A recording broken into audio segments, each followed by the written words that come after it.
You're listening to Daddy Knows Best. Jay Fisher, Matt, the Ghost Lawman, and Steve, the Brain Wolf. Hello, and welcome to Daddy Knows Best.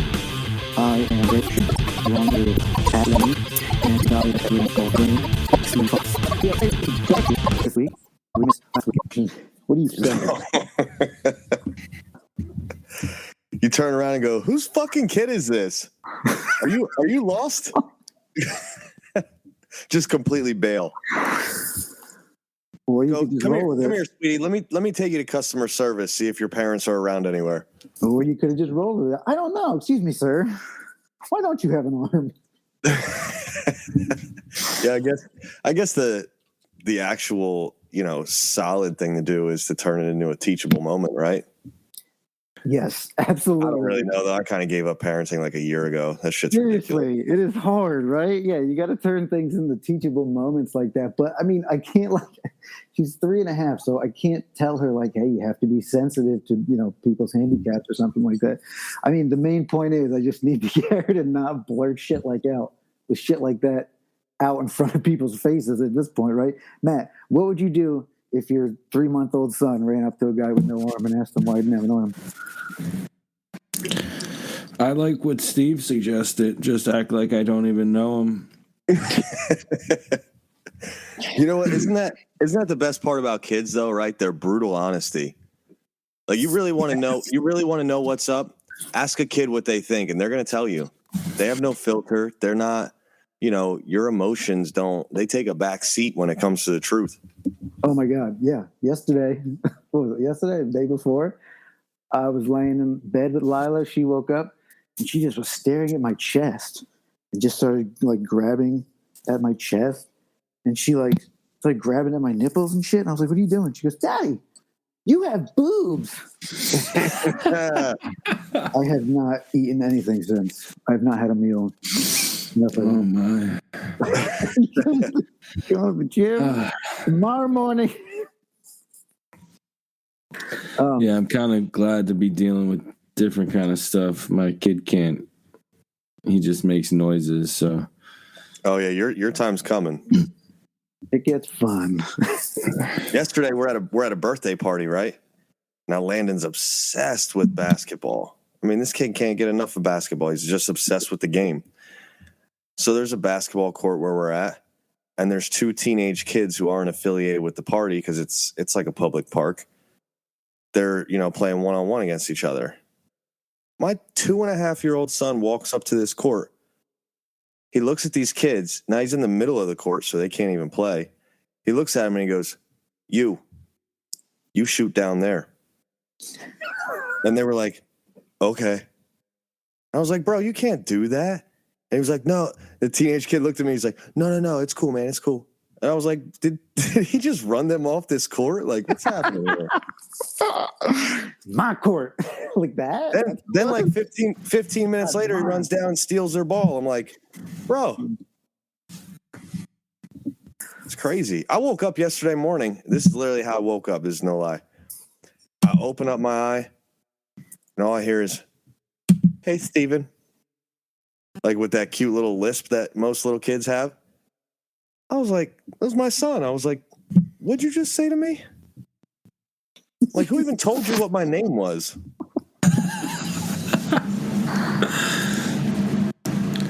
I think it was a setup.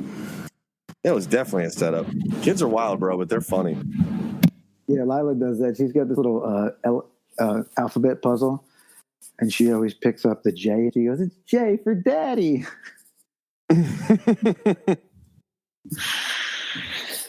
Oh, man. Kids are the cutest thing, but I just want to punch them in the face so many times. But I'm glad that all of the kids are doing well and, learning how to boss people around already, especially on the court. That's how you got to be, right? You get that ball in your hand, you got to be the boss. So.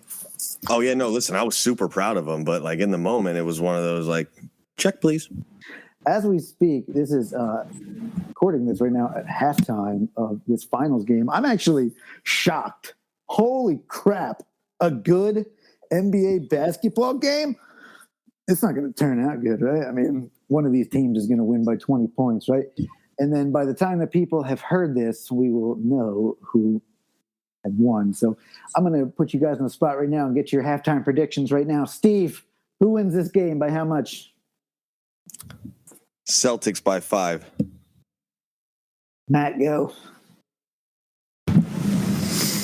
I'll take the opposite side. I'm going Golden State by 7. Ooh, and I also have Golden State.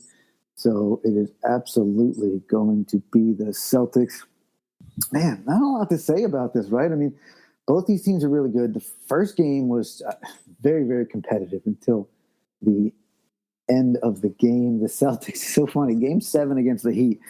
I needed to place a bet on something. So I couldn't decide who.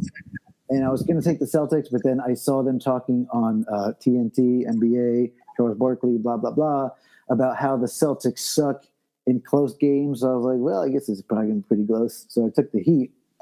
That did not work out very well. And then last game, the Celtics are kind of proving him wrong, right? How good are the Celtics? Are they good enough to sweep the series? This defense is incredible.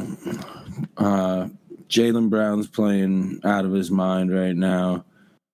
I mean, they hit so many shots there in the second half of game 1. I don't know if these role players can keep stepping up like that, but I mean, you see the way Tatum and Brown are playing in the first half of this game, so they could dominate and take over a game at any time. That they're keeping them in this game 100%. Yeah, they seem to be playing really well as a team. I mean, I'm not the biggest NBA guy. I know some guys. I know that Jason Tatum is a superstar. Jaylen Brown, pretty popular, right? But when I think of superstars, I think of the Warriors. And just, general view of the NBA is that the teams with the most studs usually do well. But I think the Heat proved us wrong. Proved me wrong, at least. And I think the Celtics are kind of shoving this right in my face, too. Steve, you got anything to say about this? Just want everyone to know that his real name is Wardell. Oh, yeah. You are a hater. That's right.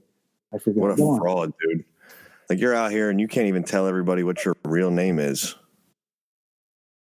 And you think he's also a fraud on the basketball court? No, I didn't. I don't. Just a person in general. Yeah. Okay. And could you go ahead and explain to the people how any of that is fucking relevant? It's only relevant because you asked me. He puts the ball in the hoop from very long. He puts fucking asses in the stands, too. Yep. He did it in the first quarter of game 1 and didn't do it after that. Congratulations. So that's the thing, right? Like, Curry needs to do well. I don't know.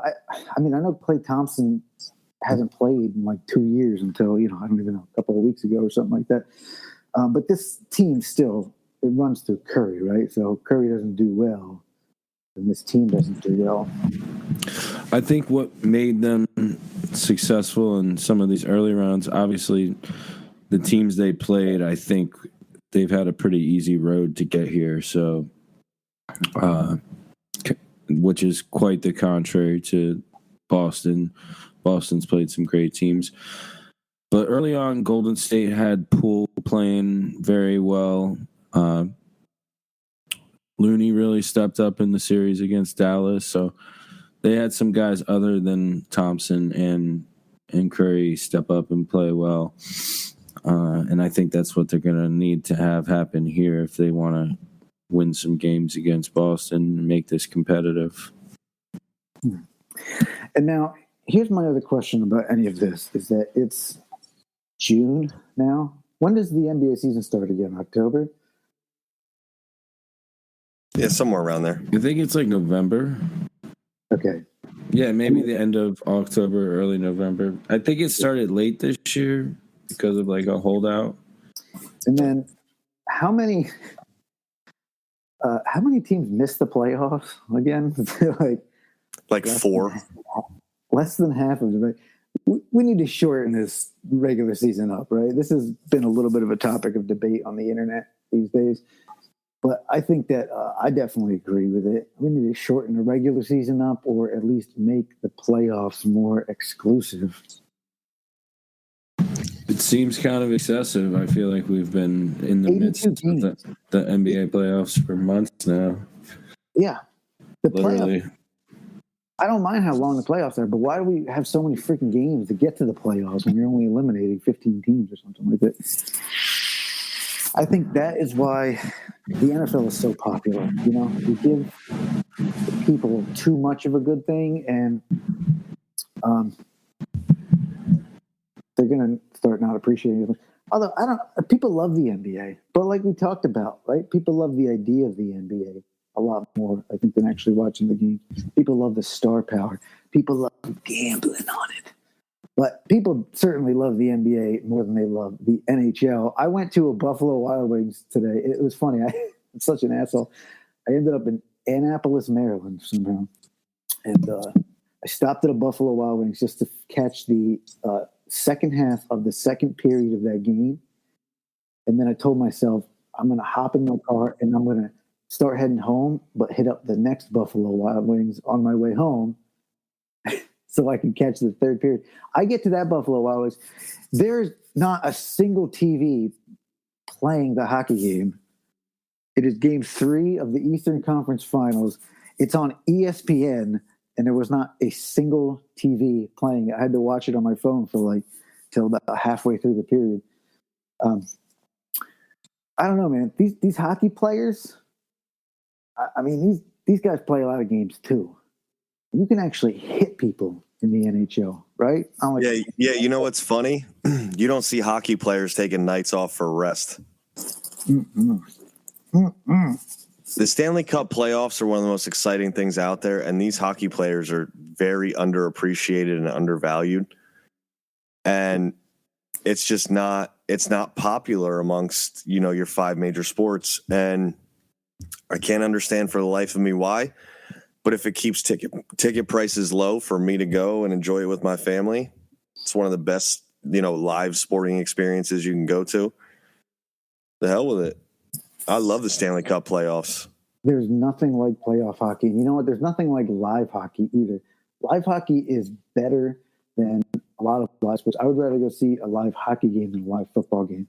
Football is better on the TV. Hockey is better live. And you know what? I think that all of the teams kind of knew coming into the season that they weren't actually going to make money. But Gary Bettman talked them into playing this season because he told them, look, if we take a season off, we're going to lose all of our fans. Oh, yeah, you'll just be forgotten. It is really sad, actually. I don't really get it. It's such an exciting sport, especially nowadays, so many goals and shit. And a lot of parity too. I mean, these Rangers came into these playoffs kind of an afterthought. I mean, I had my bracket filled out. I had the Penguins over them in the first round.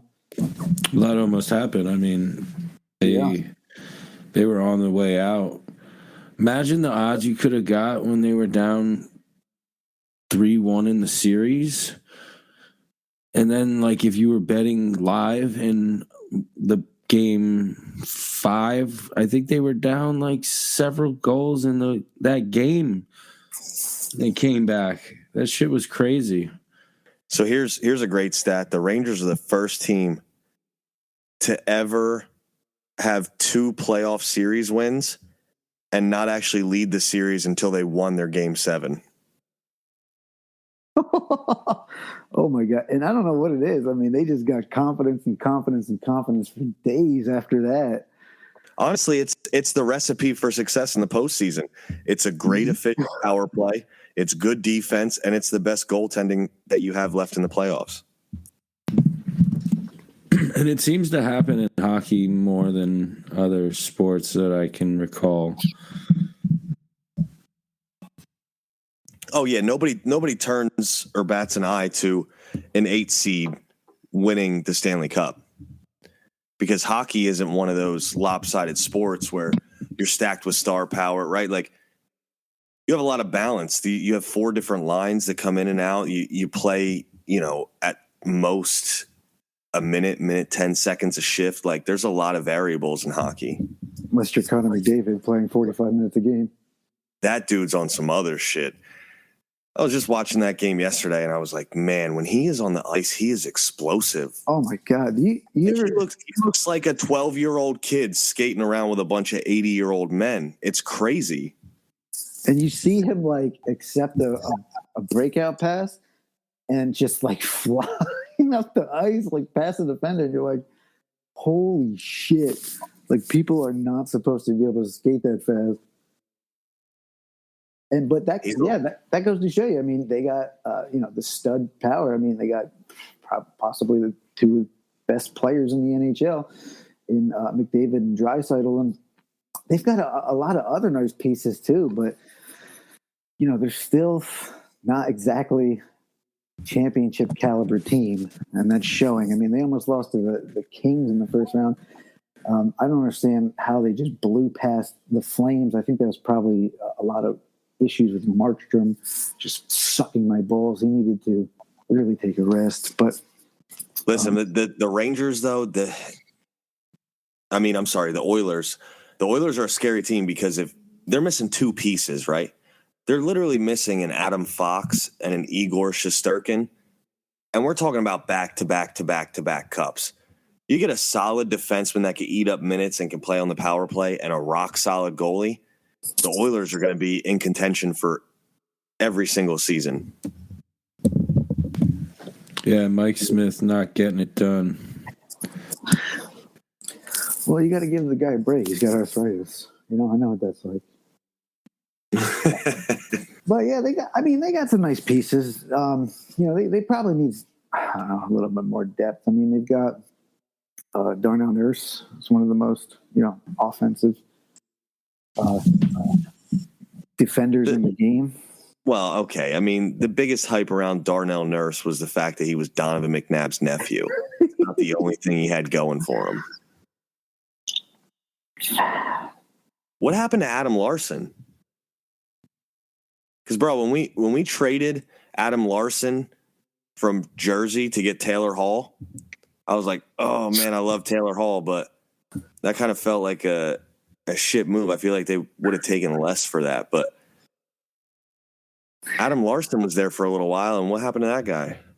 I think he went to, I want to say the Coyotes.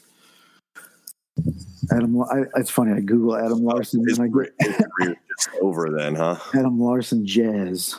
People don't even know who Adam Larson is. No. He's you're talking about Oliver Ekman Larson. Adam Larson. Oh, the Kraken. Okay, of course. That's yeah. Oh yeah. Okay, that makes sense. Yeah, the Kraken exactly. How about these assholes? I mean, who passes up on Vladimir Tarasenko in the expansion draft? Yeah, that was just ridiculous. It was horrible. They tried to take the same approach that the Knights took, and it was just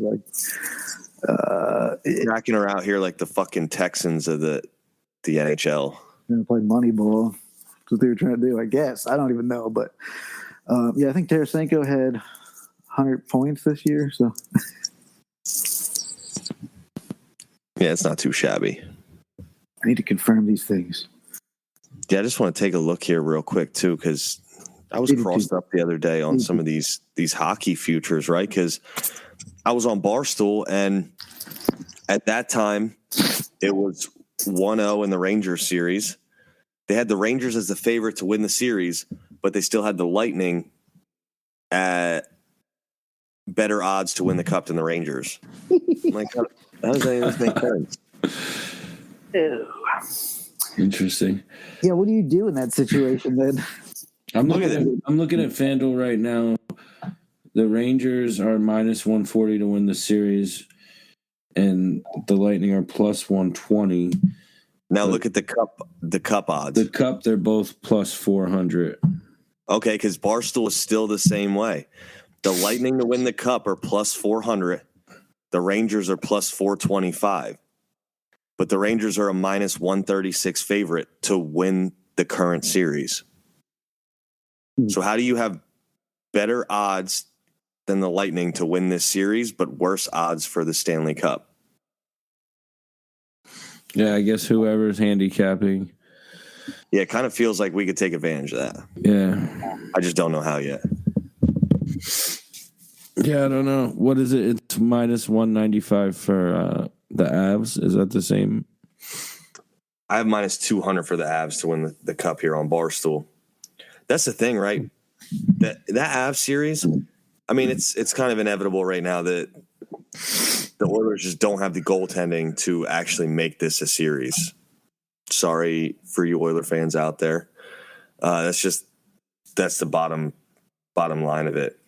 But the time off that the Avs are going to have here, because this Rangers series has the feel of going pretty deep, we're going to see how that impacts the actual Stanley Cup start. So, you saw the Lightning and how sluggish they came out after having an extended time off from beating the shit out of the Panthers. So if the Avs are off 5 to 7 days here before the Cup even starts, man, if the Rangers are able to pull it out, the Rangers have had a lot of success just continuing to play hockey every other night. You would think they would be tired by now. Played a lot of fucking games, but nope, they look just as energetic as ever. I mean, I'm never going to count the Lightning out of anything. There's probably the sense that the Rangers have this series in the bag more than they really do.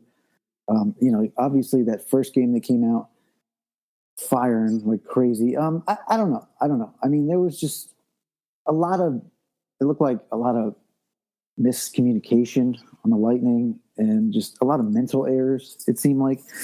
And then the last game, I mean, these last two games, you got to look at Shesterkin, right? I mean, it's not like the Lightning have been playing that bad, honestly. I mean, what did they have? Like 50 shots on goal? And, you got to look at the goaltending. I mean, Vasilevsky, the best in the game, you just look at him as probably like, top tier. But Chess is probably the difference maker. And if the Lightning can squeeze some past him, then, I mean, this series is not over by any means, right? Especially if they can tie it up this next game. But I think that whoever wins this, you got to look at the Avs, what they're doing over in the West. I mean, they don't look like they're about to blow it anytime soon. They look like they're fired up. They're on a mission. They got the fucking talent. And Francouz has been playing very admirably in place of Kemper. So I don't even really care. I don't even care who's in net for them. Francouz. By the way, where does this guy get off? His name being pronounced Francouz. Why is it not Francois? That's one thing I don't like. That really grinds my gears. I'm going to get over it, though. Francouz, piece of shit. You're doing pretty good. I don't think that minus 200 is that absurd. No. That's decent odds. I'm looking here at the Conn Smythe Trophy winner, which for, our followers who don't know, that's for the MVP of the finals. They have the odds listed out now. I don't know, man. There's some things that jump out on the screen for me. It's the starting goaltender for the Avalanche, who are basically a lock to already make the finals. Darcy Kemper is at plus 5,000. That seems pretty good because Nathan McKinnon's at plus 200, right?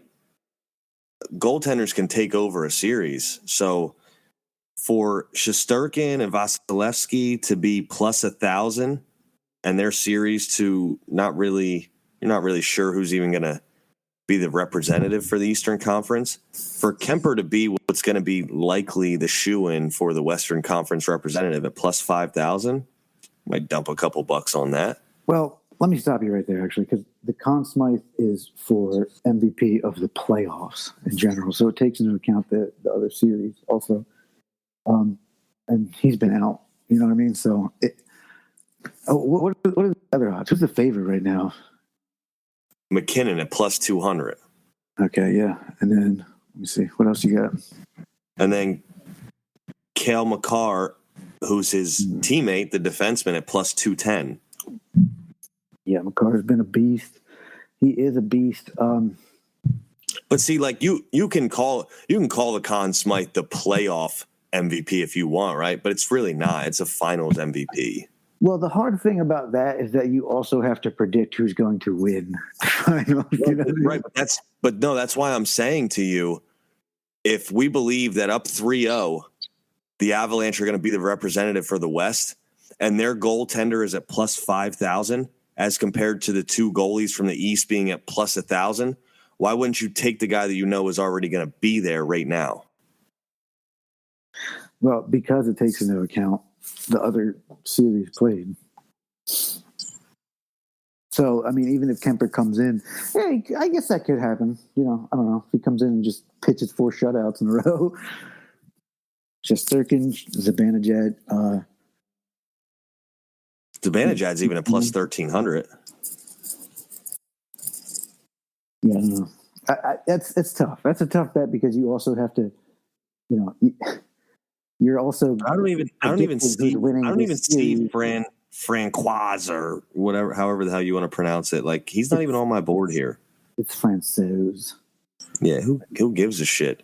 But yeah, that's a tough bet. I would stay away from that just because you also have to, especially right now, you have to predict who's going to win. You're going to take a Ranger. You're predicting that they're going to beat the Lightning and they're going to beat the fucking Avs. I don't know if that's worth 13. And then you have to predict who's going to win the Conn Smythe. That just seems like a little bit. I don't know. I just love hockey. I'm just going to sit here. I'm going to get drunk, and I'm going to watch some of these freaking replays of these games because it's just okay. Okay, so what about Landeskog at 1,700 or Rantanen at 2,000? Mm-hmm. Mm-hmm. Well, let me look at these playoff stats. Oh man, Connor McDavid has 30 points. Jesus Christ, 21 assists. Oh, tie game.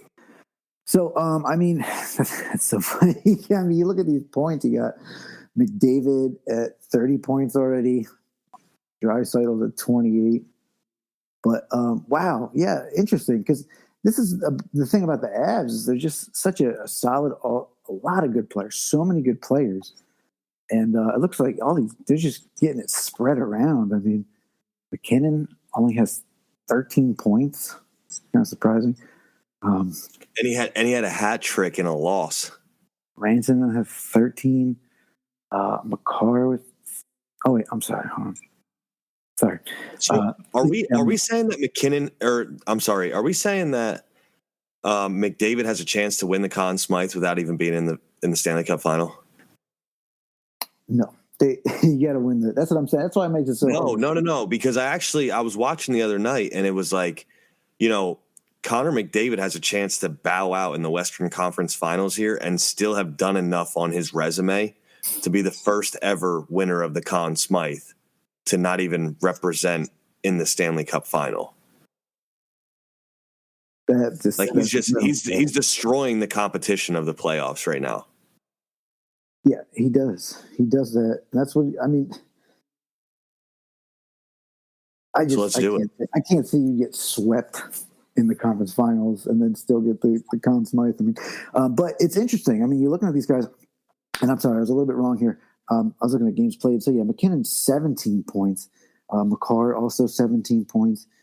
Landeskog has 14. Kadri with 14. So yeah, they're spreading it around. It doesn't look like there's anybody particularly standing out from the Avs that would deserve this. But the winner is going to be from the winner of the Stanley Cup Finals.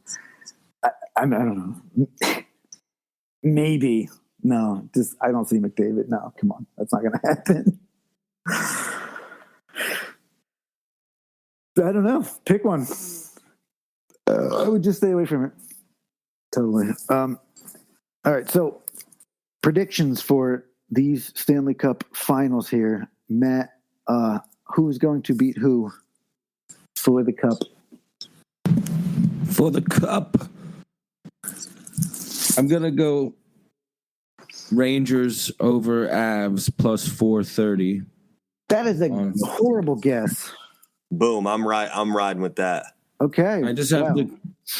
I knew that's what Steve was going to say, and he's been right for the most part so far. So I'm following his lead. You just got to believe it, man. As much as listen, Jay. You and I are Devils fans. I don't want to see the fucking Rangers win this thing as much as the next guy. Right. But I don't really know how you can tell me that they don't have the ability to compete with the Avs or anybody else right now. They are playing phenomenal hockey. You know what the thing is, though? I mean, they haven't really dominated this series, is what I was getting at. I mean, they're scrappy, dude. They don't need to dominate shit. They're not out here sweeping anybody. You get into deep waters with the Rangers, you're in fucking trouble. Because, I'm watching, and, they're just everywhere. They're just always in the right position, it seems like. It's frustrating. But at the same time, like, they're playing so well and they're frustrating their opponents and stuff. But the series is still at 2-1. And no, for sure. But listen, only one goal.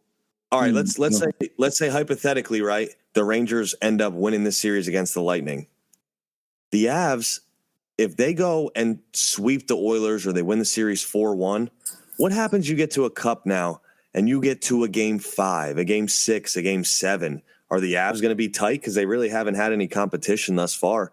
The Rangers, that's right in their wheelhouse. I'll bet on the Rangers. It gets that deep. I'll bet on the Rangers every game. Well, they have been known to blow it. And interesting, you talked about the parity in the NHL. I mean, that seems like it's every year now, right? Last year was the Canadiens. The year before that, it was with the Stars. But then when you get to the finals, I think that the cream really starts to rise. So I would usually lean on the favorites in the finals. My cream is rising. Okay, Matt. Well, maybe we should move on. That might be our cue. Does anybody have anything to say about baseball? Nope. Okay, good. Moving. Whoa. Oh, damn it. Okay. Steve, do you have some baseball stuff you want to talk about? Yeah, man. Oh, cool. Listen. I'm going to go take a dump. No, okay. Ghost, chat with me here for a minute about baseball.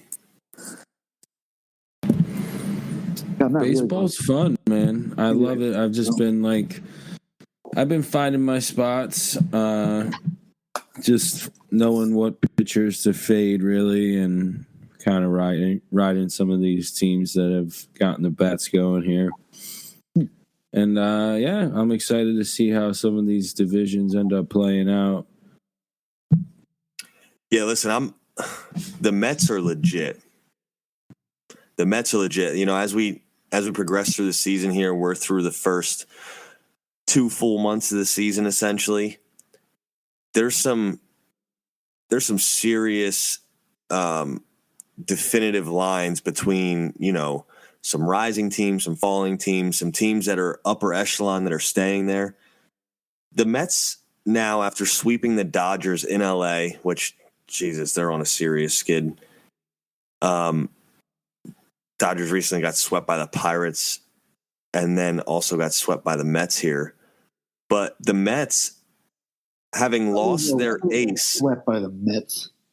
The Mets, I think the Dodgers won the first game of the series, and then the Mets won the last 2. No, they won. I thought they won 2 in a row. Oh, no, yeah. Oh, it was a 4-game set, so they split it. Okay. Okay, so shut your mouth. Yeah. Shut your mouth. All right. Yeah, you're right. That's my bad.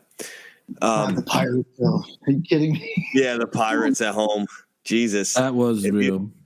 If you would have taken the winnings from the first Pirates game and then put the whole thing on the second Pirates game and then bankrolled that into the third one, we wouldn't even be here right now. I would never. I wonder if there was odds in the Pirates sweeping that series. I would have never even bothered and put money on that, though. But it's just crazy, right? You're right. I've been corrected. They just took 2 out of 4 from the Dodgers, but what the Mets have been able to do they won today? without their top 2 guys in their rotation, DeGrom hasn't thrown a single pitch all year, right?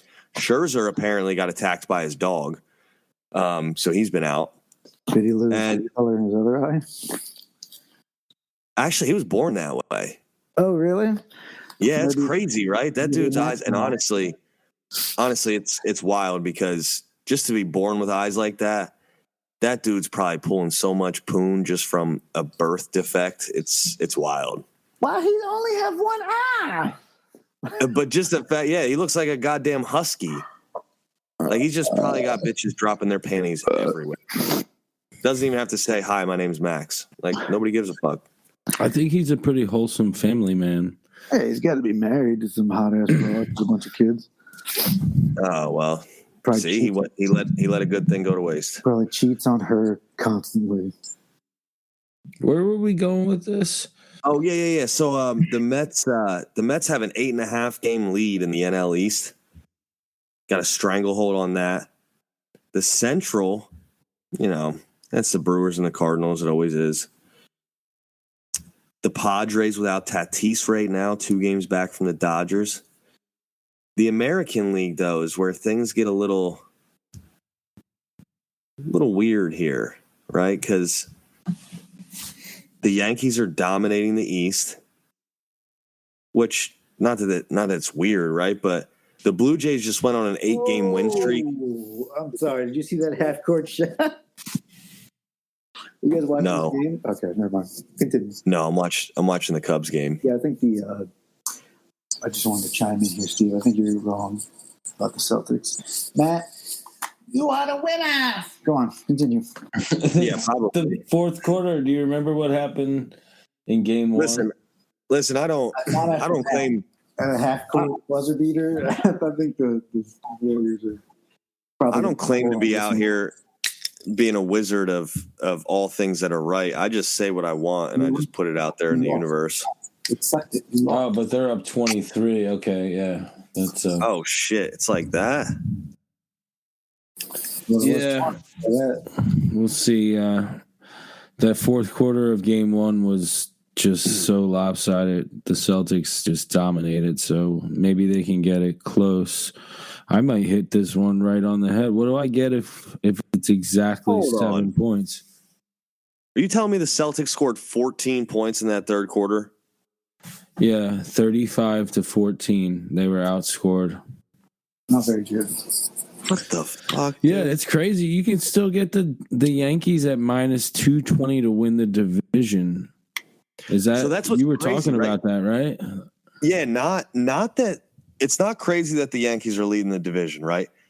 They've had good offense, although streaky, and they've also had, starting pitching that's played above expectation. But for the fact that the Blue Jays just went on an 8-game win streak recently, and they're still 7.5 back from the Yanks at first place, it's like, what the fuck is going on here? Yeah, the Yankees just keep finding a way to win close games. Not necessarily like scoring a ton of runs in every game. They just win a lot of close games.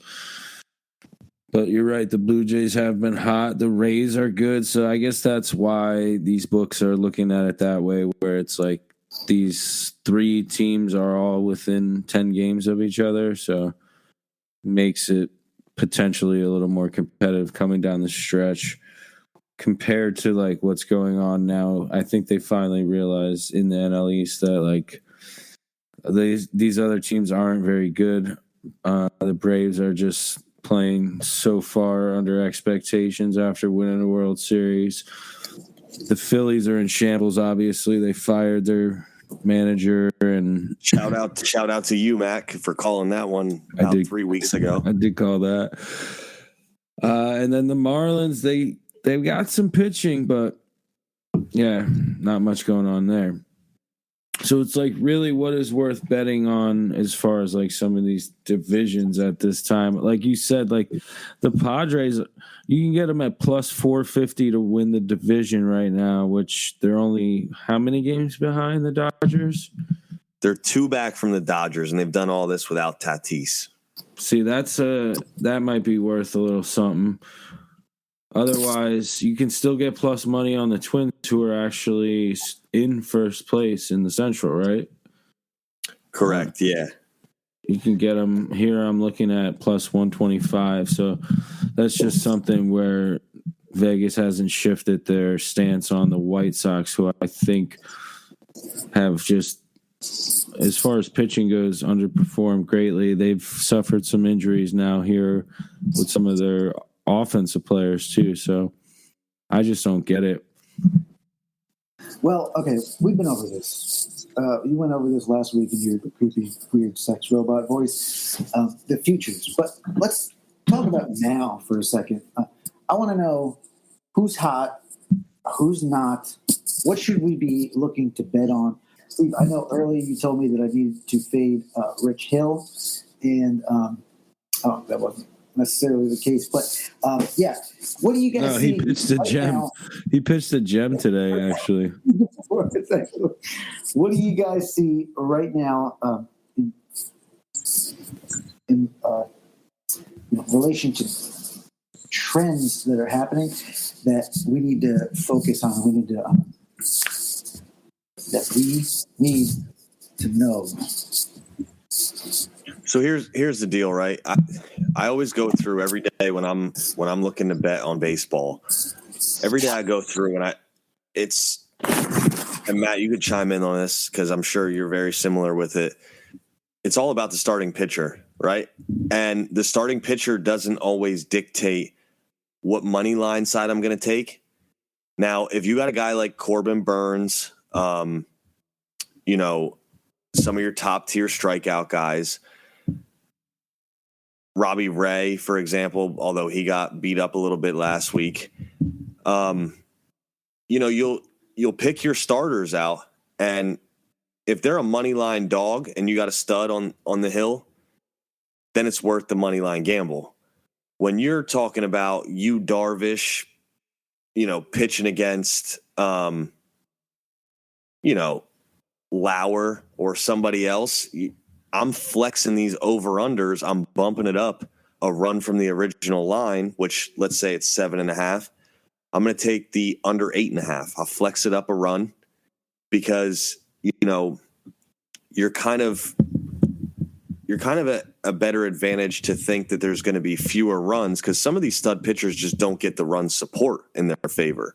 So just because you got a guy on the mound who's out here striking out, 8 guys, 9 guys per 9 innings pitched, it doesn't mean that he's getting the run support every game that he needs.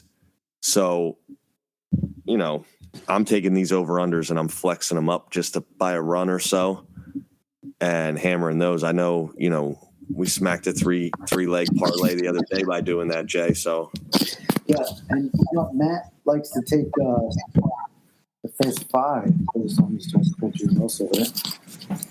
Yeah, the first 5, obviously, it'll come back to bite you, or it'll play into your advantage at certain points. It's just like anything in gambling, but if you're really just backing a starting pitcher and maybe worried about a team's bullpen strength or just what they have incurred recently, like if they've gone through a stretch where their bullpen is worn out, but you like a Bieber for the Guardians, take the first 5 and you'll get a push a lot of the times too. I like the condition where there is no definitive win or loss. If you're taking the money line on a first 5, obviously you could take the plus or minus a half as well. So it depends how confident you are in the pitching. And but I think Steve is spot on there. And same thing. I'm just looking at some of these trends on how I'm mostly fading starting pitching. A lot of these pitchers, it's staggering the team's record when they've started. A down for the Nationals, couple of their pitchers. Yeah, it's just you can look at some of these trends and just fade some of these guys right away. And with that being said, there's a lot of guys that I ride with every single time they're on the hill, like Sandy Alcantara for the Marlins or Alex Manoah recently for the Blue Jays. I have no problem throwing my money out to back those guys. And, you're going to get burnt. But if you get burnt going up, and backing a pitcher who's been rock solid with very respectable ERA and a high K ratio, you're going to lose some, but you can live with that at the end of the day. Yeah, it's a grind, and like we've talked about previously here, it's to a lot of handicappers and people who bet baseball, it's 100% about the number and nothing to do with the team itself or the pitching. So, but I guess your decision on that number, all those factors are playing into it. But like you could be on, you could have Scherzer going if he's healthy, and that line could move enough where you're just willing to take the underdog based on the plus money that you can get from it. So, like your boy Nestor Cortez, that dude's been lights out this year, but it seems Cy like Young, baby. It seems like the only time the Yankees don't really want to score runs is when he's on the bump. Yeah, I noticed that. Yeah, the Yankees have a ton of pitchers overperforming right now. I think, Severino, Cortez, like some of these odds, but as far as Cy Young odds go on FanDuel, Cole is still the slight favorite over any of the other Yankee pitchers right now, which, he's been coming around, but he didn't start off very well. And let me just chime in here for a second. Oh, God, do you have to? Because I'm really good at most things, including gambling. And after many, many losses on baseball, I realized that this is not one of them. But from losing so much, I've realized like there's so much parity in baseball that some of these like money line lines are just absurd. And what I've been kind of experimenting with lately is I will look for the two biggest underdogs of the day, and I will parlay one of the winners or one of the dogs with one of the favorites, and then I will do another parlay with the favorite and the dog, because I feel like one of them is going to win, right? One of these dogs is going to win, and one of them is probably, it's hard to imagine that, two huge dogs are going to win. But it's actually kind of been working, because there's a lot of parity. So if you take a huge dog, I mean, there's a few factors to think about, like obviously, home field advantage. And then also want to look at the series. That's one of my issues that I had, one of my regrets that I had yesterday looking at I didn't even look at the Dodgers series after I placed that bet, and I realized, like, holy shit, like, they just beat the Mets twice. Like, the Mets might come out swinging in this one. But that strategy has actually kind of been paying off. And I'm going to go ahead and research it further. But next time, hopefully we will have some excellent results for it. But in my opinion, I think taking these big dogs in baseball is just way better, way more value, and it wins. You're going to win a lot more money just taking the dogs in baseball. Yeah, I don't think it necessarily needs to be an underdog. I think you can find some low juice on some favorites with pitching matchups or edges that you find, or just fading pitchers. So, but yeah, I mean, I'll every day I find myself at least backing some team with plus money. Well, for people who don't follow baseball religiously like me, I kind of just like to look at the general perspective of gambling, especially if yesterday, like I should have seen. I look at series and stuff. I mean, obviously there's outliers and stuff. Nobody thought that the Pirates were going to sweep the Dodgers, but something like that, like I would have looked at. I would have lost a lot of money on that series. Actually, I probably would have taken the Pirates like the first game, and then when they won that first game of the series, I probably would have taken the Dodgers the next one. And then when the Dodgers lost that game, I would have been like, fuck it. And I would have just thrown all my money on the Dodgers the third game. And I would have lost all of that too. It's called progressive betting, people. It's a strategy that would have failed in that instance, but yeah. But, you kind of look at the law of averages here, and you think to yourself, I have to win at some point. Right? A monkey throwing shit at a dartboard can do better than me sometimes. But I don't know. I always look at the dogs in baseball. Biggest dogs. It's really hard for me because I'm a favorites guy. But I think that's where money is. I think that's where people should be always leaning towards the big dogs. But anyway, enough about boring shit. There's another sport in the world that is just much, much better. It's called football, and there's a professional league called the NFL. There's some news, actually, in the NFL. This is really, really front page stuff, people. I mean, one of the biggest stories probably in the history of the NFL is that, what is his name? Tommy Pham slapped the shit out of Jock Peterson over fantasy football. Oh my God, how many man smacks are we going to have to deal with this year? So I guess it was some kind of issue about, what was it, over Frank Gore? I don't know why everything. I feel like No, it was Frank Wilson, or no, Jeff Wilson. Wilson, for some reason. I don't even know what it was, but there was some kind of IR issue, something along the lines. And I don't know. Tommy Pham was really pissed about it, so he smacked the shit out of Jock Peterson. And now everybody's blaming Mike Trout, the commissioner. You can't blame the commissioner for, anything, really. Because we try. You got to keep these people in line.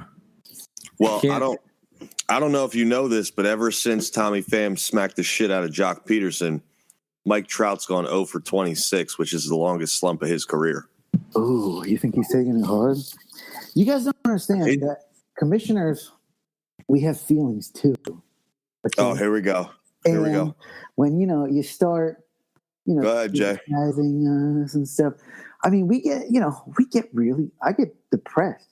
I've had to get, help, therapy and stuff, simply because you people were criticizing my job. So I understand, Mike Trout. I get it, buddy. It's tough, man. We got to stick together. You will get through it, and you'll get back to hitting again. And, I don't know. Is that a redraft league? Why do they even have commissioners in redraft leagues? What's the point? Did you guys actually catch the video that, somebody actually caught it on video? He smacked the fuck out of this dude. Yeah, it was like an angry smack too, right? Well, so here's the deal, right? If you're Mike Trout, Jock Peterson, Tommy Pham, you're not playing in a fantasy league for a $200 buy-in like the rest of us average schmucks, right? You're probably talking about, what do you guys think?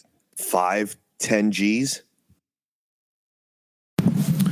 I don't know, man. It would be interesting. A lot of the time, it's more pride than anything. But I'd be curious to know, because these guys aren't out. These guys aren't out here playing for $100 buy. Shit, doesn't he make $500,000 a year? Thinks he's some kind of high roller. He's talking shit like he's a high roller in Vegas, but makes the league minimum. Well, so I want to give Pham the benefit of the doubt, just because if you look at Jock Peterson's face, he's got a face that you just want to slap. The interview of him describing the incident is absolutely hilarious. Yeah, the fact that it didn't stop there though, like honestly, Jock Peterson, even the game after, right, where Fam already got suspended, Jock Peterson's out here singing like a songbird. He's in front of the media, and he's like, "Here, I got the text messages. Here's what happened. I'll read you guys the entire convo." It's like, bro, what? Why are you being a little bitch right now? Just take your smack and move on. Yeah, seriously. I agree. Especially, I mean, fantasy football, it's no joke. We don't fucking around with this shit. I mean, how many physical altercations have I seen over fantasy? Actually, probably none. But a lot of threats of physical altercations.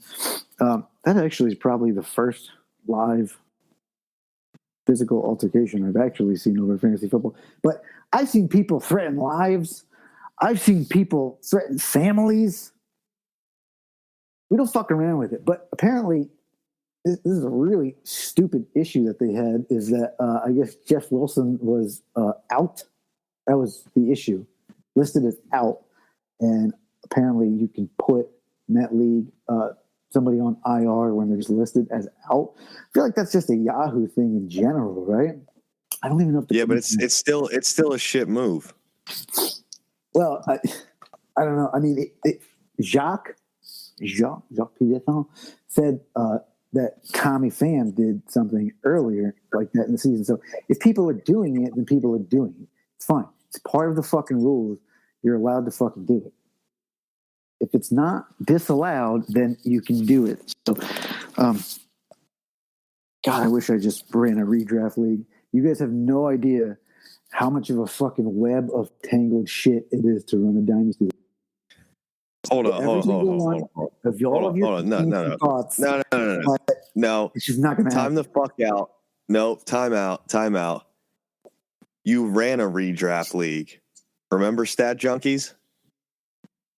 Yeah, I still do that, actually. Yeah. And you wanted more. And you got more. Oh, God. You know what, though? I love it, though. The Dynasty format, it's so great. And you know, I think, honestly, one of my, and this is we're going to do a little segment called Commissioner's Corner. This is my heartfelt tip to all the other commissioners out there. And actually, somebody told me this. I was doing a lot of research on Dynasty Leagues, and I was talking to people. I was just contacting random strangers online and shit and asking them questions.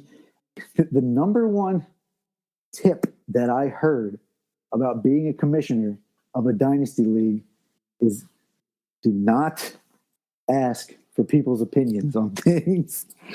Like, can't have league votes on shit. Like, it doesn't work. Everybody has a fucking different opinion, and the rules are not a list of rules. They are a fucking tangled web of shit. So if you change one rule, it affects something else, and then that rule affects something else. And I tried really hard to get a lot of input on a lot of these rules, but I think that one of the things that's really helping me these days with it is just shut up. I listen to every single thing. You guys don't understand that. I listen to every single fucking comment, and I take every single thing that you guys have to say into account. But I'm not going to address every single fucking thing. That is my new. That is how I run this shit. Okay, that is how I maintain my level of mental health, as shitty as it might be. That is how I stay out of rock bottom. But wait, I thought Rats was the commissioner. Well, that was a failed experiment for about 5 minutes. I mean, it'll probably still happen at some point. I'm thinking because I'm just kidding. I'm just your balls. I mean, he's good. Like he'd be a great commissioner. Well, you're not going to get on here and say he's dog shit. Why not? I would. No, of course I would. Fuck that guy. Fuck Rats. Actually, fuck everybody in the league. Because you're all my mortal enemies. But no, I mean, Rats will be a good commissioner. But there's just certain things that we probably need to let play out a few years to understand better. You know, like I hate the idea of trying to change something now that we haven't even been through yet. You know what I mean? Like we haven't even seen the repercussions of some of these things, and we're trying to change them. We're like, just let the shit play out. Like, let's just see how it goes. And if you guys want to make changes later, like, okay, fine. But hey Matt. Yeah, you just were not willing to give up control. I did for like 5 minutes. For like a day. What's up? Matt, what are we setting the over under at before Jay gets Jock Peterson? Well, I'm trying to think of who's who in the league because I feel like Rats is the fam of the league. So you think Rats is gonna fam Jay, and Jay in this situation would be Jock Peterson? Yes. Nice. No, I'm Mike Trout. Oh yeah, you are Mike Trout by default. Then it's got to be something to do with roast beef curtains and Roast beef curtains is Tommy Pham. And then Rats is Jock Peterson. No, Big Kyle is. No, we'll probably switch that around actually, because RBC, I think that he just like he's one of those dudes that will just look for the edge in any single thing that he can get. So so RBC's Jock Peterson. I think that RBC is Jock Peterson, yes, but I don't see anybody smacking RBC because he's like 6'8", like 300 pounds. Plus, I don't really see a Tommy Pham. He's fucking hilarious thinking about Rats, who's like 5'5" and 120 pounds, smacking the shit out of RBC. But all right, let's do that. Fine. Rats is Tommy Pham, and RBC is a little bitch, Jock Peterson. And I'm like Trout over here, like, what? At the fucking bar doing shots, trying to forget about it. All right, are we going to talk about NFC East here? Oh, yeah. Okay, yeah, I forgot all about that. Anyway. So I also think we should make time to talk about Matt's au pair. Okay, should we do that after, or should we just... This is all because this is a family show. Yeah, I don't know if that's going to work out. The time for the au pair or the actual au pair. I think I scared the candidate off. She goes to us. Did you throw up? Actually, let's jump into this now. I want to hear this. Yeah, I don't know. We had like a Zoom interview, and then I was interviewed her. Line of cocaine. She got back to us, but anyway, I don't think she was going to be a great fit because she was heading back to school in like August. So it's like, yeah, we want someone long term, not like a babysitter for a few months. But I mean, it could actually help temporarily. I mean, think about the kind of person that would do that. You know what I mean? Like, it's tough. I mean, the kind of person that would do that would probably be like, a college student or something. Yeah, I mean, that's the ideal candidate. Someone who like lives in Chicago though, and also has like remote classes that they don't need to have like a definitive schedule. Because my schedule is a little wonky. Like, I'm not off. Like, I don't work a 9 to 5 Monday through Friday.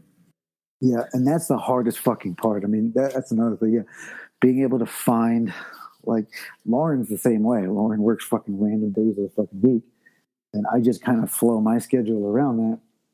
And yeah, I mean, trying to find it's hard. I mean, Steve, your kids, they still go to daycare? You drop them off?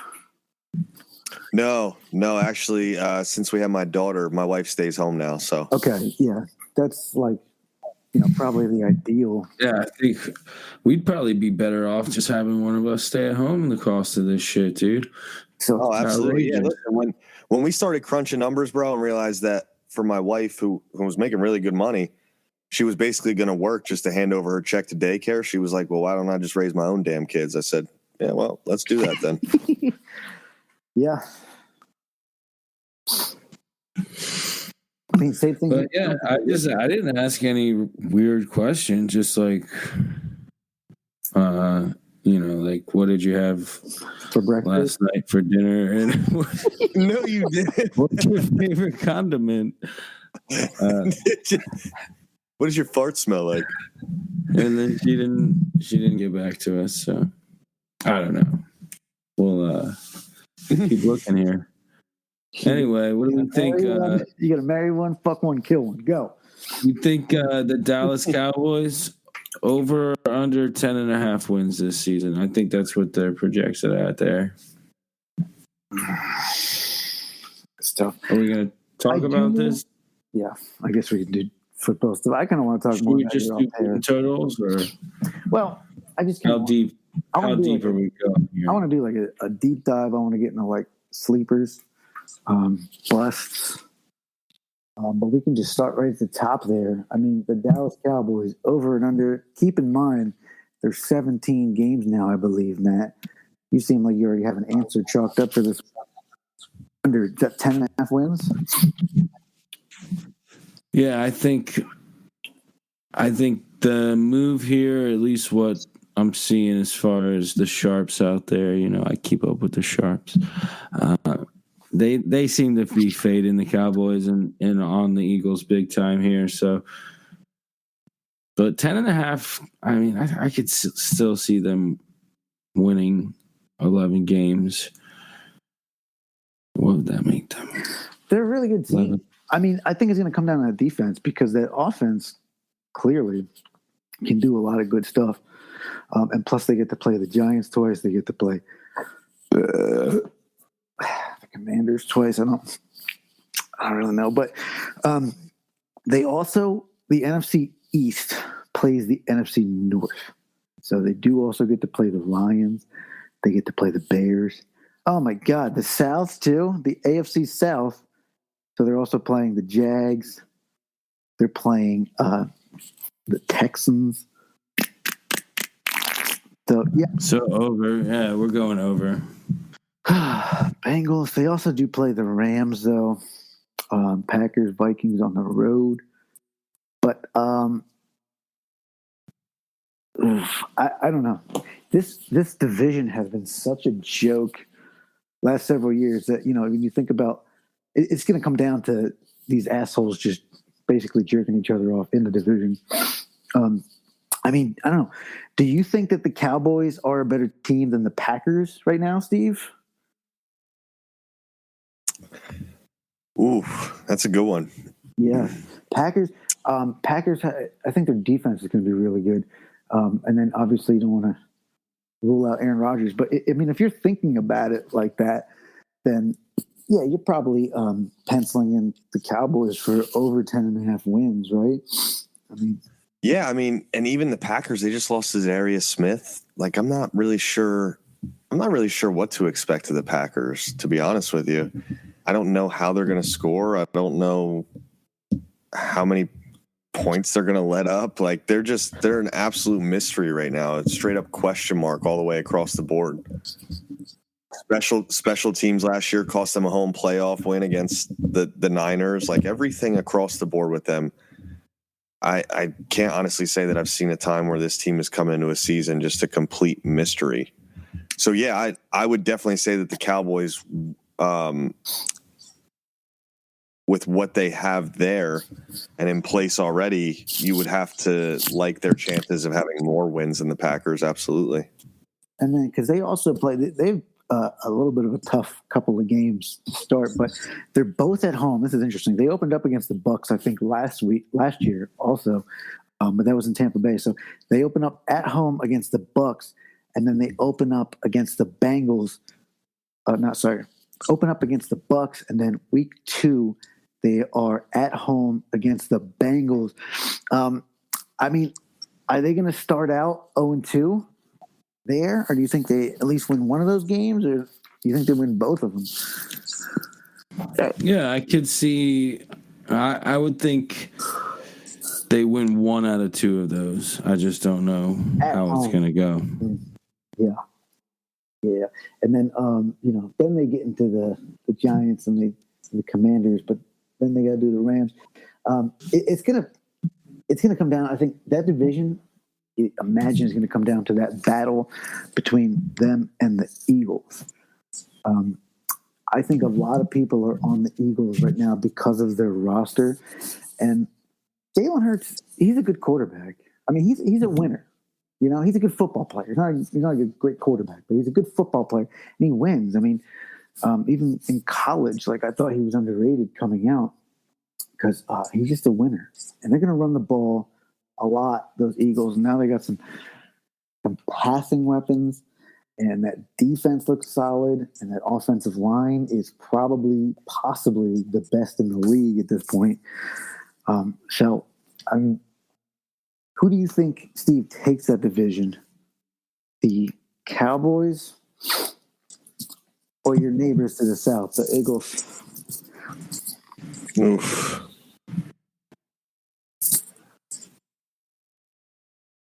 I hate this division so much. I mean, it could be another one of those. And now with the way the schedule plays out, you don't even have to be 500. You could be below 500 and win the damn division. You could be 8-9.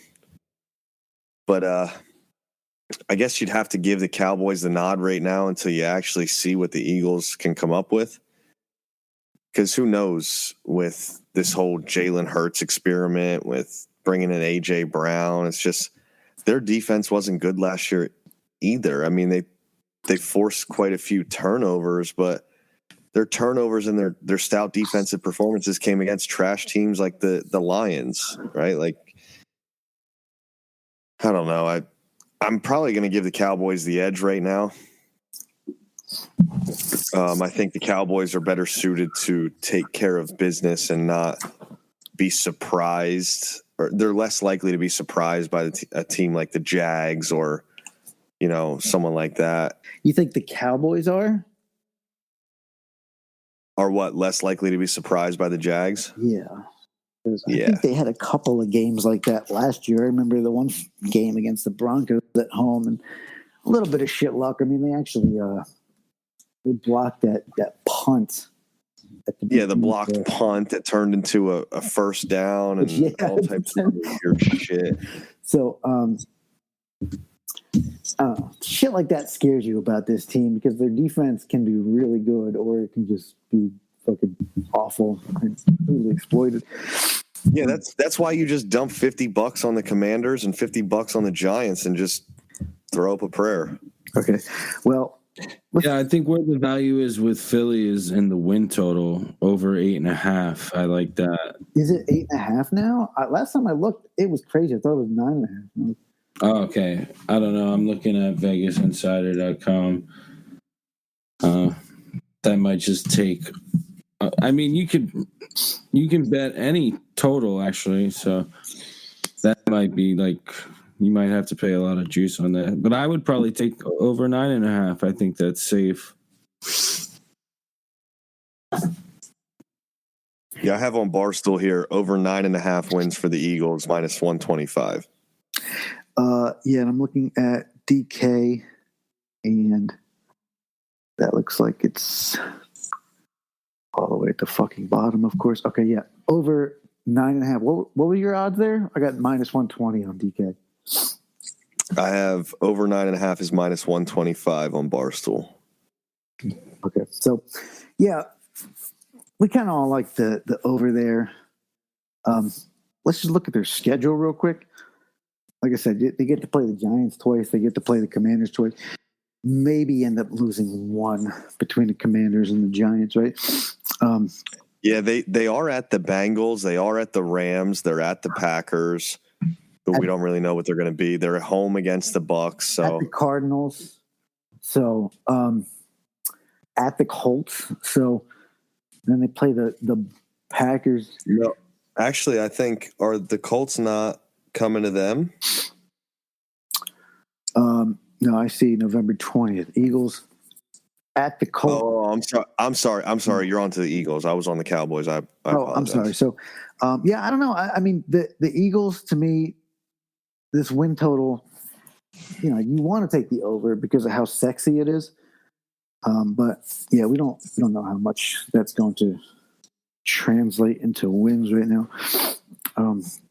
But they did make some really good offseason moves. I hate Howie Roseman so much, but he seems like he's been doing a pretty damn good job lately. Let's take a look at their offseason acquisitions. So obviously, A.J. Brown was their biggest one, but we're not high on A.J. Brown this year in fantasy, right?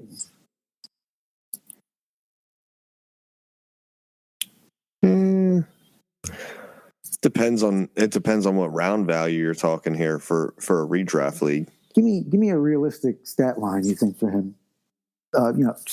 If he played all 16 games. 17 games? 17 games, yeah. So for me, a realistic stat line for him would probably be 60 to 65 grabs for 1,100 yards and 5 touchdowns.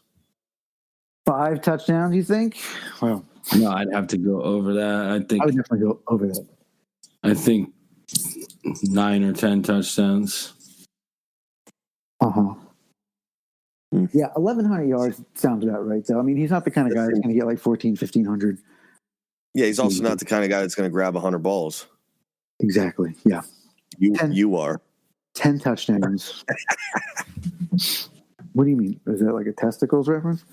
Yeah, it was definitely a testicles reference. It's less funny when I have to explain it. Yeah, it's a bit of a stretch anyway. But yeah. So you're looking at him being drafted right now as a top 10 wide receiver.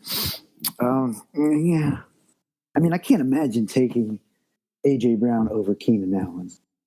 Right? Hell no. Absolutely not. No. What are you, fucking high? But over like a Michael Pittman, over like a DJ Moore, sure. Right? I mean, honestly, I'd probably have Pittman over an A.J. Brown just because I don't think they're going to be, they run the ball. They run the ball. Oh, though, DJ Moore's floor has been rock solid. Yeah. But, I mean, these are the tiers of guys you're talking about. You're not going to take him over an Evans or a Lamb.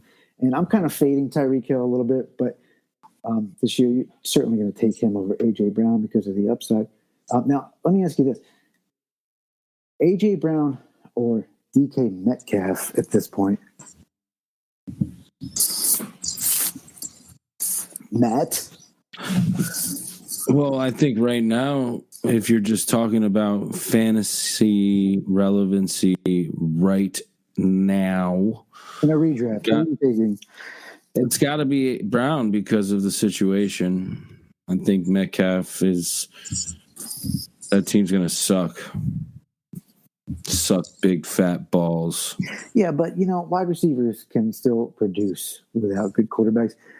We saw it many times in a lot of really good receivers' careers, and DK is a good player. I don't know. Forgive me for not believing that A.J. Brown can actually stay healthy for a full 17 games. Mm-hmm. I've seen this guy miss like a 3-game stretch for a chest contusion. Like, come on, bro. I just can't imagine they're going to be throwing the ball a whole ton. And then you also have Devontae Smith there, too. I mean, I love Devontae Smith coming out of college, and you look for these year 2 breakouts, but I don't think he's that guy because I don't think that the volume's going to be there.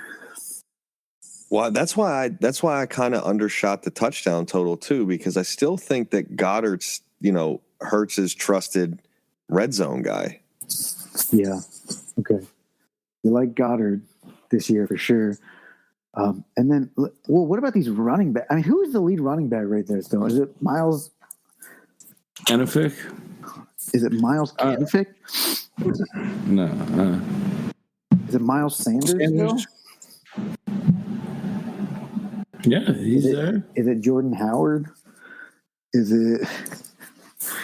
I mean, they spread the ball. Okay, around. So real quick here, right? I just want to. A.J. Brown's been in the league for 3 years. He's never even eclipsed the 1,100-yard mark. Yeah. His touchdown totals in his 3 years are 8, 11, and 5. Now, he's coming into a situation with a brand new quarterback, brand new system, right? So I don't necessarily think that any of us are far off from the mark here. Yeah, I'm going to be fading AJ in a lot just because of numbers-wise. But what about these running backs? I mean, who can you answer me that? Who's the lead running back? So it's Miles Sanders? No, it's Jalen Hurts. Okay. So we like Jalen Hurts in fantasy quarterback relevance. I mean, if he stays healthy with his rushing ability, I mean, would you draft? You're going to draft Jalen Hurts over Dak Prescott, right? No. Really? Yeah, Prescott is that guy that can put up a lot of numbers through the air, but he was a little bit disappointing last year. Now Cooper's gone, so you got CeeDee Lamb, and then Dalton Schultz should return. Yeah, I kind of feel like, though, that given that Dak had just come off that gruesome leg injury, I think we're a year removed from that now. You know, he's got a full season under his belt after that. I wouldn't be surprised to see Dak get back to the ground game like he had in previous years. So I just kind of, me personally, I feel like the ceiling's still a little higher for Dak right now, although he lost Amari Cooper.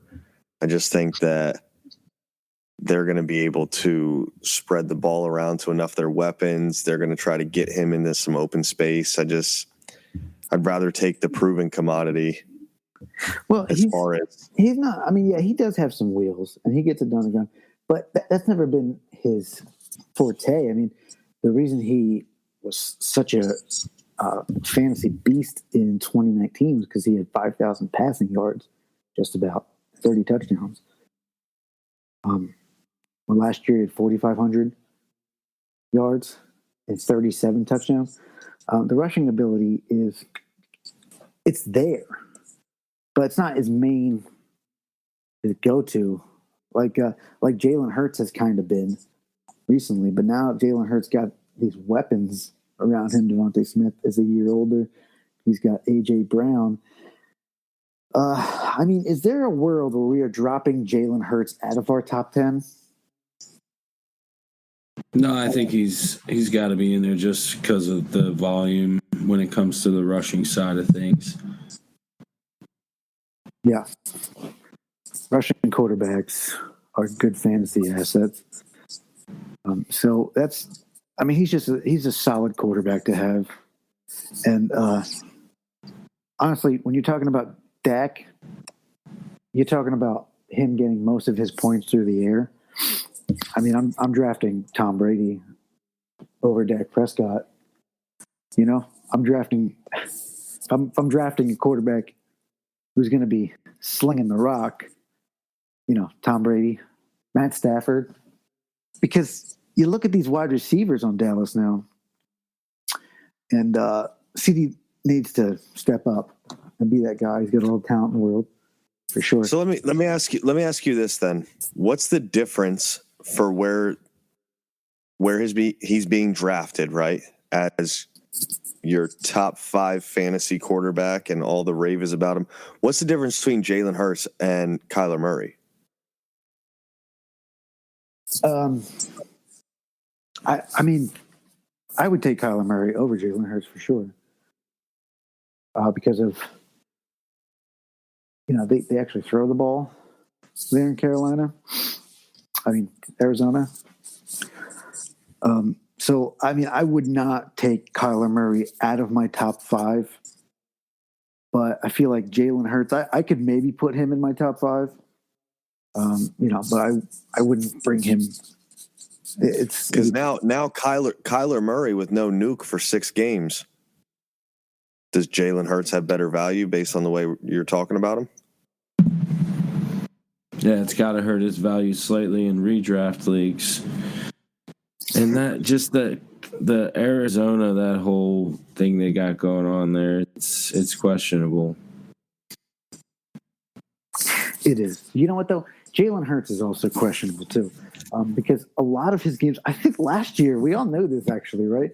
Like, this guy would start the game with like 0 fantasy points in the first half, and then all of a sudden accumulate 30 in the second half, right? It was just so weird. I don't know what it was, like coaching adjustments or, but anyway, he's got the potential to surpass Kyler Murray because all of that fantasy shit seemed to come in a lot of garbage time. So he can obviously get it done. So if he can put it together, yeah, I mean, I would be comfortable putting Jalen Hurts above like a Kyler Murray. We're certainly not putting Carson Wentz or Daniel Jones anywhere near these fucking QB1s, right?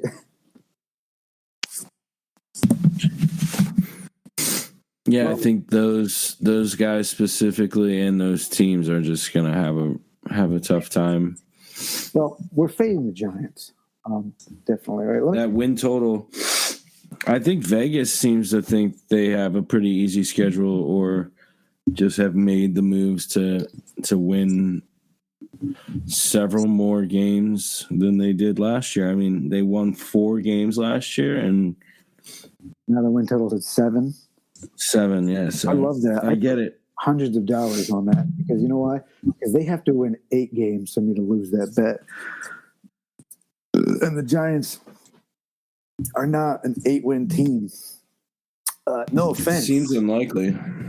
I mean, I don't know. You know, we'll see what the ball brings to the offense. I think that Saquon is definitely going to be definitely better. But, you know, he's not going to be that explosive shit you saw as rookie year. I mean, he needs to learn just, you know, get 4 yards, 4.5 yards.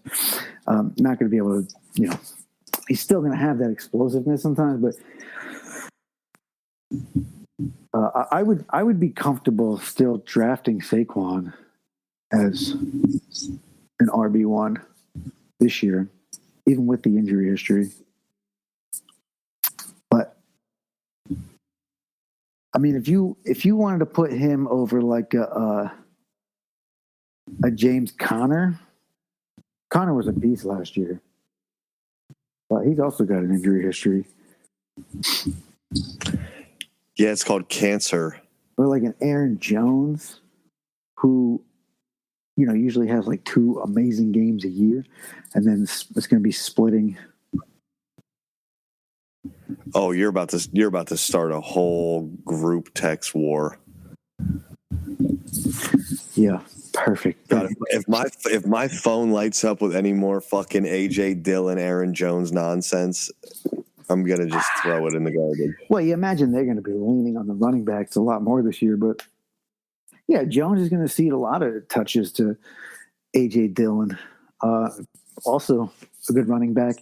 So, but you know, you figure Aaron Jones is still going to be the main guy. I mean, I don't think he's going to have like top 5 running back potential. I'm just looking at these rankings right now, and I think that Saquon, God, a lot of good running backs. I would take Saquon over. Would you take Saquon over Cam Akers? Oof. Crickets. We're not taking Saquon over David Montgomery, right? David Montgomery is probably really undervalued here. I'm just looking at this bullshit fantasy pro shit. Well, anyway, are there any other people that we need to talk about fantasy relevance wise on the Giants? Probably not, right? Kadarius Toney winning MVP. Yeah, I think we're done with the Giants here. And then, I just want to circle back to the Cowboys real quick. I actually made a trade for Michael Gallup, whom is coming off an injury. Yeah, he won't be back for some time, right? Yeah, I think, probably he's going to miss the start of the season. However, you know, I mean, look at the weapons. You got Schultz. I think Zeke will probably have a little bit of a bounce back year, but what's his name? Tony Pollard is just so fucking explosive. You can't not give that guy touches. So I think Zeke is clearly not like the top 5 guy that he was before, but you know, I mean, you got Alvin Kamara up here at number 10.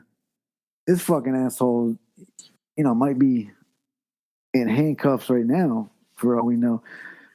Javonte Williams up there at number 13, splitting carries.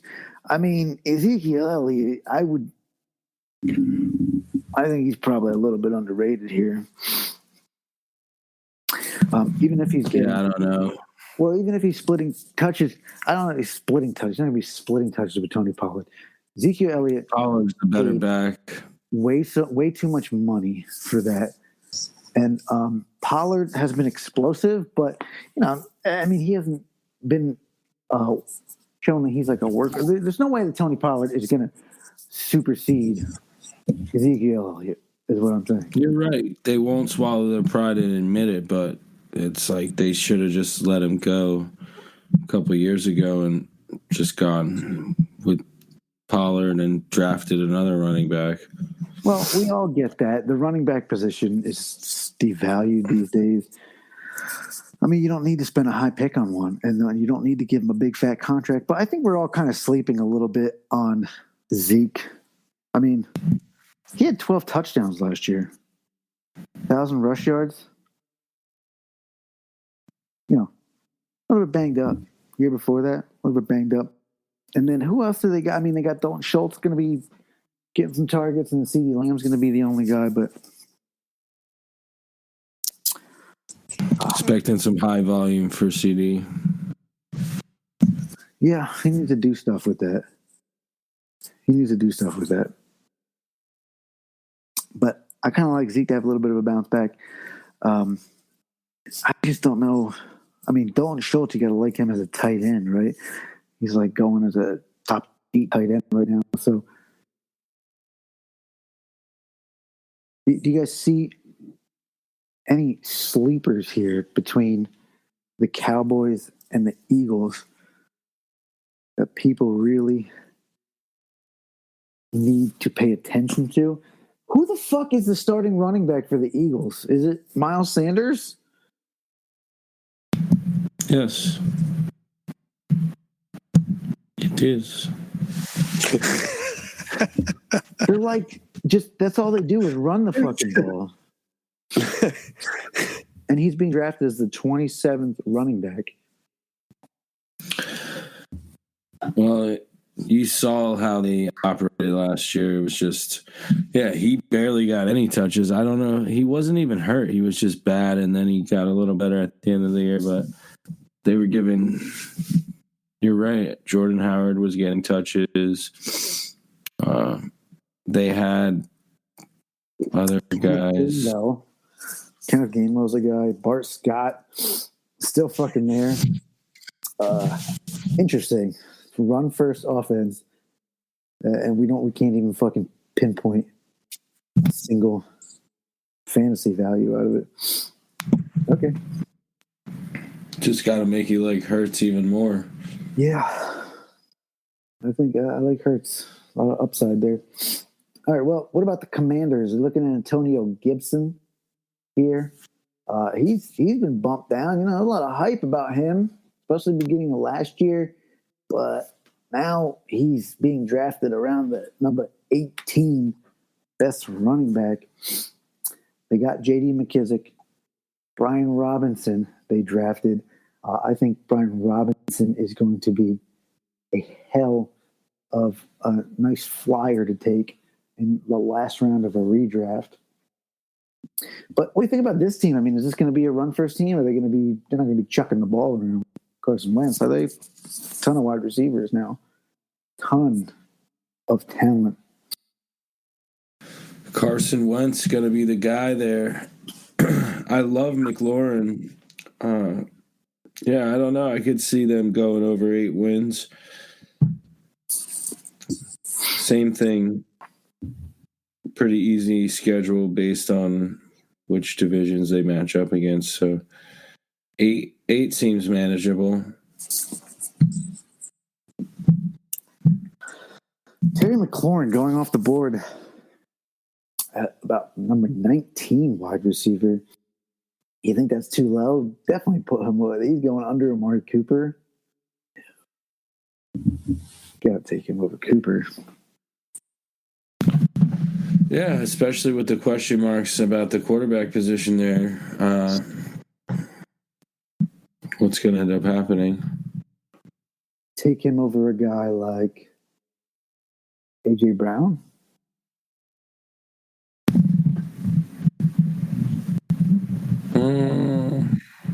I don't know. I think I'd still go Brown over McLaurin. But at 19, McLaurin probably It's good value. very good value, I'd say, right?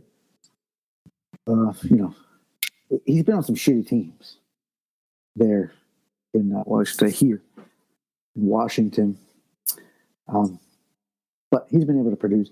And then Curtis Samuel is going to be like their slot guy. Yeah. I don't know. Don't see a lot of upside for these guys, right? Logan Thomas, though, is their guy at tight end, right? He's being drafted as like a number 18 tight end right now.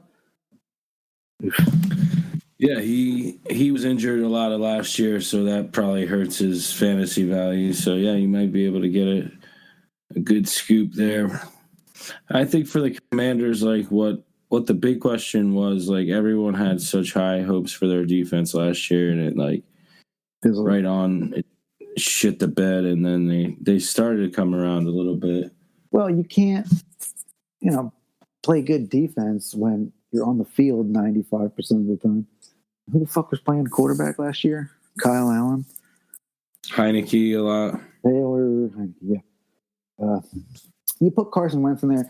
I mean, it's an immediate upgrade over this. I mean, Carson Wentz isn't going to be slinging the ball around, but he's a very good game manager in my eyes.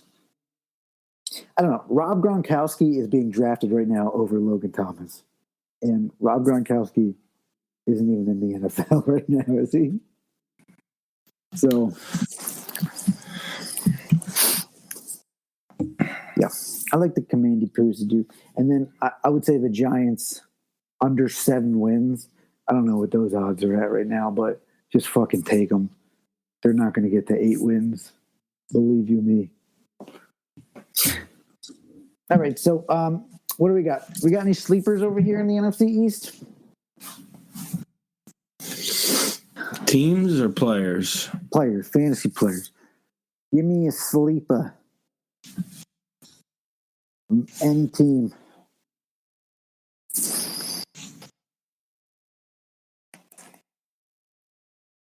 Did Steve fall asleep? No, I'm here. Steve, give me a sleeper. Let's see. I want to go with Sterling Shepard. Ooh, a Giant. Oh, interesting. Yeah, just because I like the rapport that him and Daniel Jones have. And if Shepard can stay on the field, he might get 150 targets. Yeah, he was very good last year. He wasn't hurt. You've got to figure those guys are going to be playing from behind quite a bit this season. So from a fantasy perspective, I like Sterling Shepard as a little, mid to late round fantasy sleeper. I think his productivity will match whatever value you can get him at. He's such a bitch, though. The guy cannot fucking stay healthy. I know, that's a problem. Yeah, probably overpaid. Like 10 I do also like the tight ends that you pointed out in the division, because I think in the division that really loves to glorify and give all the glam to their wide receivers and so on and so forth, I think the tight ends in the division have very good sleeper appeal as far as Goddard, Thomas, Schultz. They're gonna get their red zone targets and they're gonna capitalize on them. So. Yeah. Unfortunately, the tight end position is just a wasteland. And unless you're getting it really sucks, too, because, the tight end can make a difference in your fantasy matchup if he catches a touchdown. But it's just so unpredictable. And if you're not talking about one of the top few tight ends, then there's really, in the long run, not much of a difference between, like, the number 5 and, number 12 tight end. But I think Logan Thomas being drafted was like 18. Seems a little absurd. Is he hurt? Yeah, I think based on his injury history, like that's probably where that's coming in at. But Oh yeah, I like Pollard. What if like he's he's an injury away from being a starting running back, in my opinion. So, and he even if Zeke is healthy, he still gets a ton of touches. Pollard is just going to be a fantastic asset to have. You talk about those handcuffs that have standalone value and upside. I kind of like Zeke to outperform his ADP for sure, but there's going to be a lot of touches to go around that offense. And then you guys have a bust. I'm going to go with A.J. Brown. Oh, that's a good one. I think the hype around the draft stock that top 10 they exchanged him for, and yeah, that seems lofty to me. Going off the board as a top 10 wide receiver. yeah. Can I say Carson Wentz? No. No, everyone expects him to be bad. Except for when he plays the Eagles twice a year. I promise you he will give everything that he's got, and he'll find some Carson Wentz magic to beat the Eagles 2 times this year. Mm-hmm. Yeah, this is interesting. I mean, you're looking at all these divisions, and CeeDee Lamb and A.J. Brown are probably the 2 most fantasy relevant other than Jalen Hurts. This is Nick fun. Lauren. There's not there's not like any like elite superstar fantasy talent. This whole fucking division. I just realized that. Okay. So yeah, I guess. I guess just so low. My bust is going to be Zeke then. Mm-hmm. Of course it is. Of course it is. Well, you know what? I'm gonna fucking take CD then. Bitch, the bust. He's not gonna bust. He's gonna be pretty good. I don't think he's gonna be like. He's got the talent to be like a top 3 wide receiver, right? But I don't know. And then we turned it on. Hasn't he? He's been bulking up too, right? CD? I think. Bulking up, like getting fat and out of shape. I don't believe that's where the weight came from. I think it's muscle. Yes, it was mine. All my weight gain, 100% muscle. They said Najee Harris weighs like 350 pounds now or some shit. He's on that TV show where they have to like lift him out of his house with a my 600-pound life. Yeah.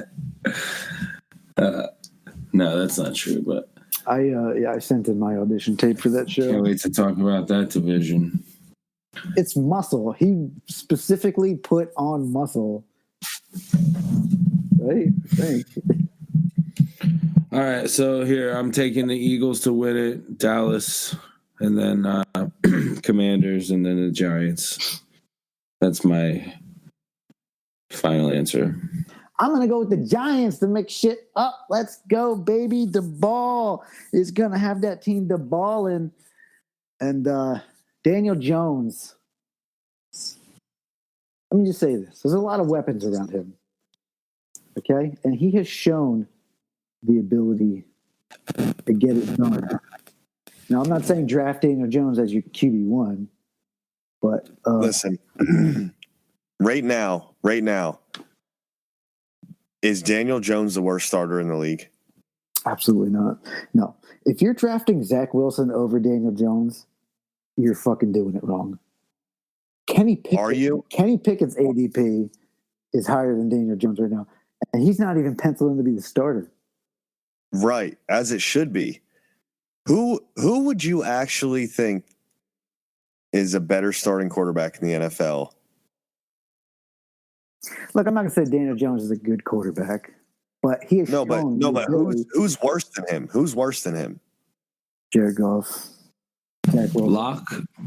Drew Lock, Marcus Mariota. Is Locke worse than Daniel Jones? Marcus Mariota has had a whole career to prove himself. He hasn't done it. Okay, Daniel Jones has had some. Darnold's pretty bad too. Sam Darnold was fucking awful. Yes, Daniel Jones. I mean, I just feel like you're naming parallel people, right? Like, no, I think this is what I'm saying. I think that you are wrong. I would absolutely draft Zach Wilson over Daniel Jones. Okay. I would tell you right now, I think that is a mistake. I think that Daniel Jones plays better football than his stats lead on. And it's not a mistake because I'm not going to draft either of those schmucks.